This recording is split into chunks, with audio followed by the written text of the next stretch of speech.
What's going on, world? Coming at you guys again. We got another quick video. The mysterious death of Nolan Wells and the newest conspiracy.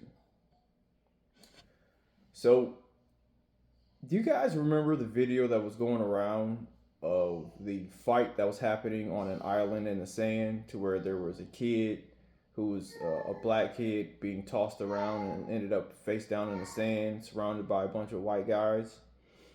There was allegations out specifically that was possibly Nolan Wells, and that was possibly Warren and Wyatt and other individuals. Nobody knows for certain, right? This is all speculation. This is all based off of a conspiracy. Now, the information that we do know specifically is the fact that there's already been statements made by Warren and all the rest of the individuals who were allegedly friends with Nolan Wells. And these statements that were made were supported through some form of a lie detector test, according to Officer Tatum. Here's the issue. What if Warren and Wyatt and all his friends are telling the truth about Nolan not getting on the boat? What if they are 100% telling the truth? But what if they're not telling you is the fact that when they left the island and Nolan chose to stay behind, that they didn't go back out there later on that night to check on Nolan?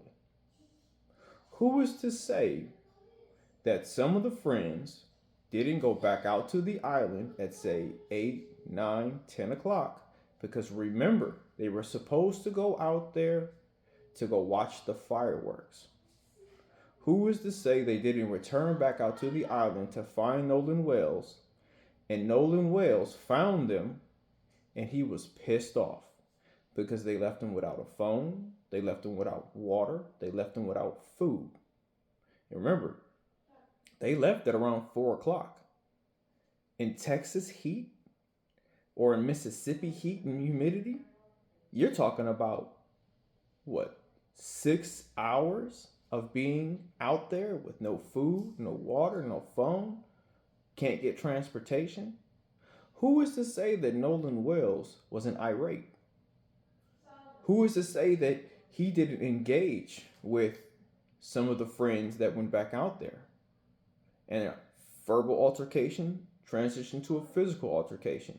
And who is to say that actually isn't Nolan Wells being tossed around in the sand on that video that we saw? And who is to say that Nolan Wells didn't die from this specific altercation?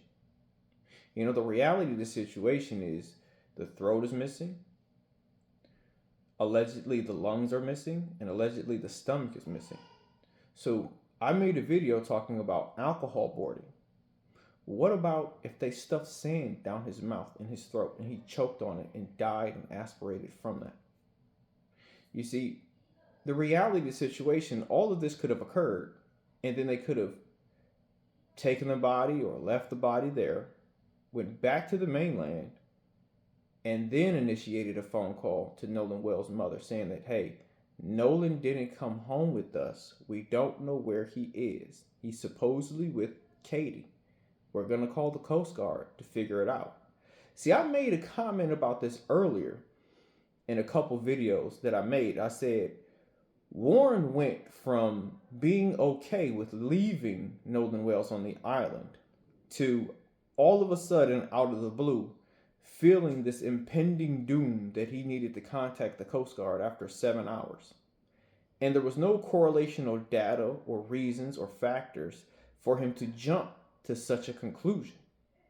So maybe the situation is they went back out there to go see the fireworks like they planned on doing at 8, 9, or 10 o'clock. And they came into contact with Nolan. Nolan was pissed off. A fight ensued. He died. And then they did all the rest of that shit by contacting his mother to cover their tracks.